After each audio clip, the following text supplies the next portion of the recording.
I'm going to read you another story from the Stinky Cheese Man and Other Fairly Stupid Tales by Jon Scieszka and Lane Smith. And this one is called The Other Frog Prince. And there he is, and all the bugs he's eaten. And it says what they are. That's a Bombus terrestris. And there's a fly. And this is Risa pastura. Yeah. Most of them are just flies. Locusiste. Right. The Other Frog Prince from The Stinky Cheese Man and Other Fairly Stupid Tales by Jon Scieszka and Lane Smith. Once upon a time, there was a frog. One day, when he was sitting on his lily pad, he saw a beautiful princess sitting by the pond.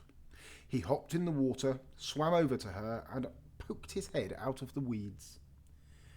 "Pardon me, oh beautiful princess," he said in his most sad and pathetic voice. "I was wondering if you could help me?" The princess was about to jump up and run, but she felt sorry for the frog with the sad and pathetic voice. So she asked, "What is it I can do to help you, little frog?"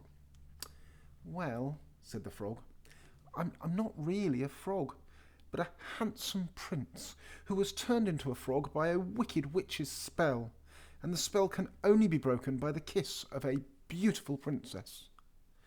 The princess thought about this for a second, then lifted the frog from the pond and kissed him.